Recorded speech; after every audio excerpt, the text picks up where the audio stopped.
Christians wanted to be a part of this for lots of reasons. Prophecy of kibbutz galuyot, very similar to my beliefs actually, of the ingathering of the Jewish people. And so I contacted this friend of mine who's well known in the Christian community and maybe by some of you older folks like me, Pat Boone.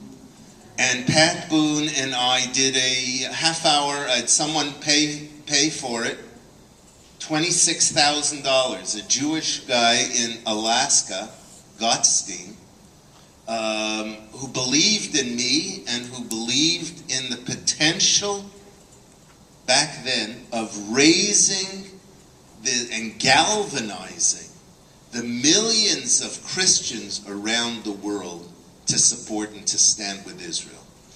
And from there, the rest is history. I went from being a $500,000 organization. I was just 13 years ago. We didn't raise money. In fact, most of our backing was coming from Jews.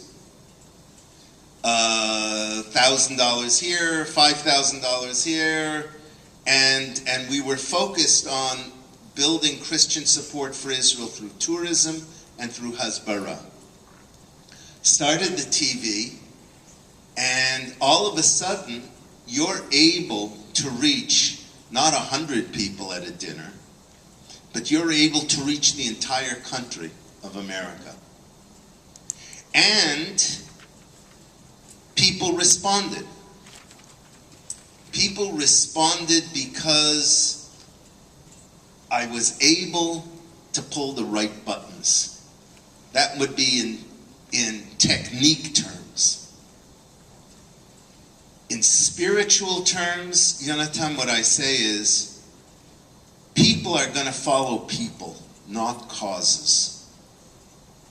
And if you put out a vision for people and feel it yourself with pathos, you're passionate about that, it will flow over. It's not going to happen in a day, it's not going to happen in a month. But that's the principle of fundraising that I believe in. Relationship building, people give to people, not to causes. You know, as I said, we have 1.4 million donors.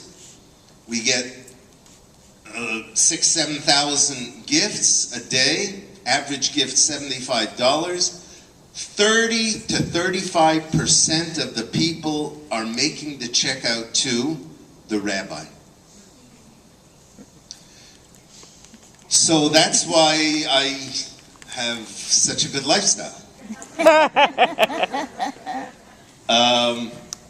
That gives me and our allocations committee the ability to use the funds in an unrestricted way.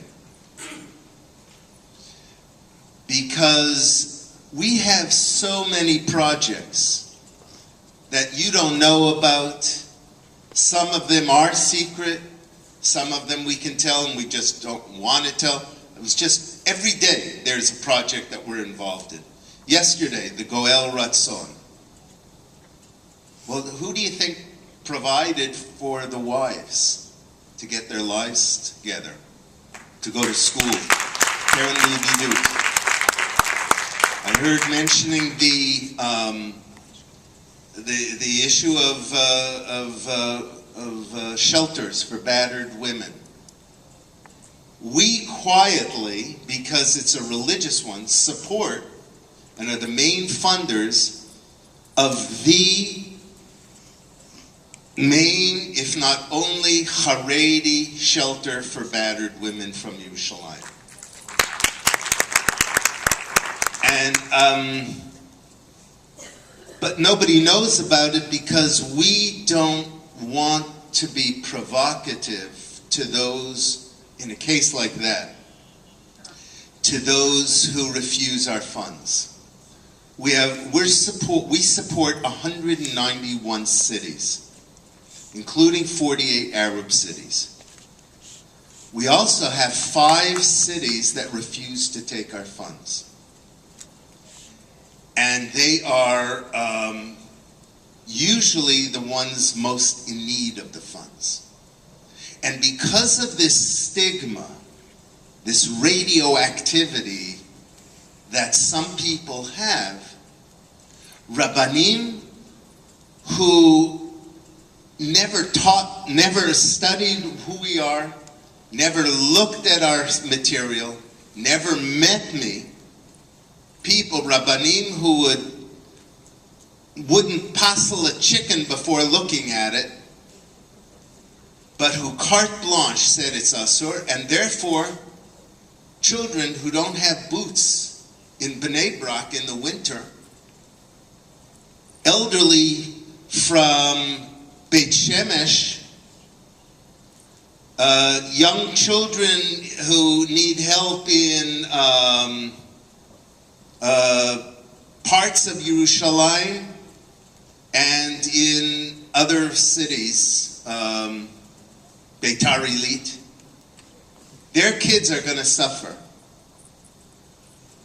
because of this stigma. But for the most part, we bring in the funds, and just one more thing I wanted to say about our donors. I said they're not wealthy people.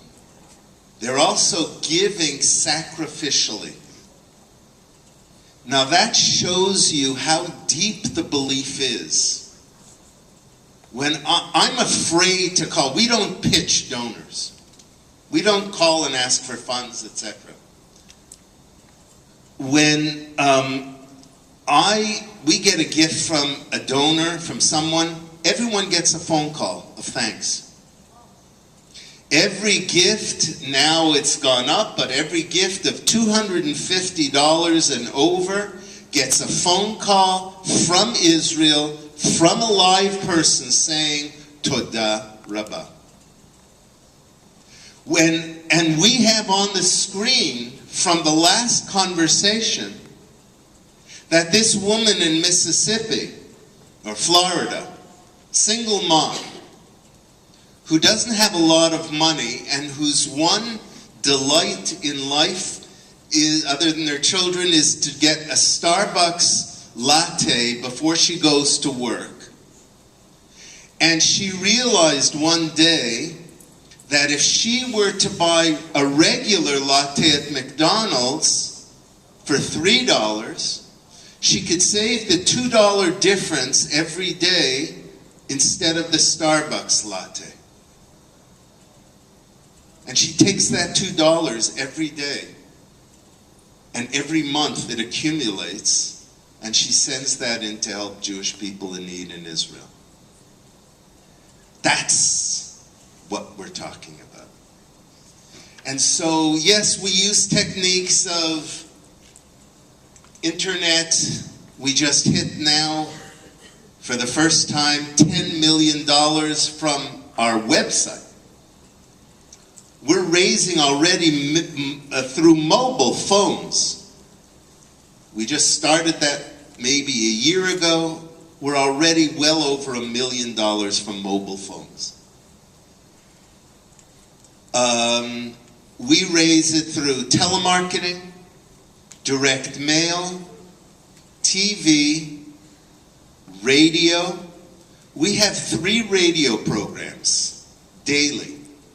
One in English, well, actually, they're all 3 in English and all 3 in Spanish. And they're on 3,200 and something stations around the world, every country virtually. And we have 14.5 million listeners a week. My point is, I chose a different way of fundraising out of necessity. And those 2 rows that diverged in a, yellow vein, and I chose the one less traveled on, and that made all the difference. That's Robert Frost, I think. So we bring in the money, and then how do we decide what to do with it? I decided a long time ago that our areas were going to be, 13 years ago, we had an office also in Washington. And I was sitting at the culmination of one of our works, of our activities in religious liberty. I used to travel to China to help free Christian pastors who were in jail and to meet with the authorities to allow religious liberty. And we were at a State Department function. President was there, President Clinton.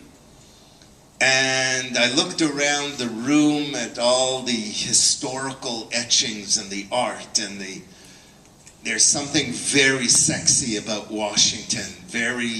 It just ties you in. You're changing the world. And I looked around, and I was a week from being 50 years old. This is 13 years ago. And my dream always was to move to Israel. And so I said to myself at that moment, Libi b'mizrach v'ani b'sof ma'arav im lo achshav eimatai. I closed my office in Washington the next day, came to Israel, established the Keren L'Yedidut, and moved here at that time. So we're 13 years old here. We give away most of the money here. And I decided that we would have 4 areas: Aliyah, Klita, Oni, and Bitachon.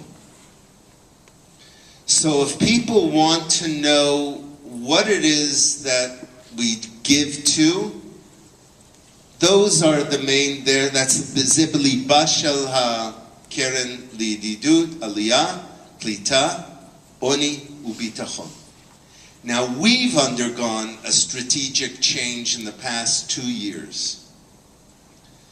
Instead of us giving away the money to other groups, we're going to focus on doing it ourselves.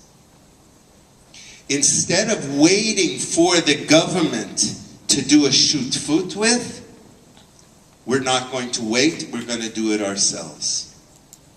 4 years ago, we were approached by the Misrad HaRavacha to do a program of Bitachon Tsunati Leumi.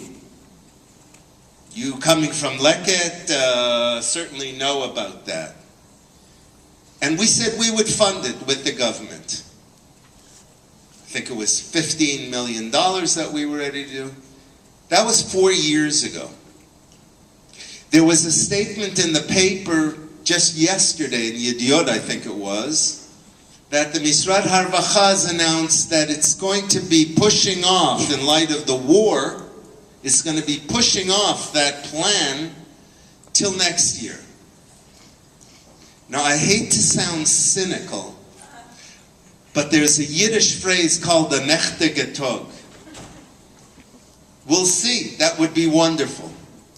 But meanwhile, I have all this money accumulated from our donors to help feed the hungry, to clothe the naked. We're going to read that on Yom Kippur, Mishem, where Yeshayahu says, what do you think? A fast is not eating and not drinking?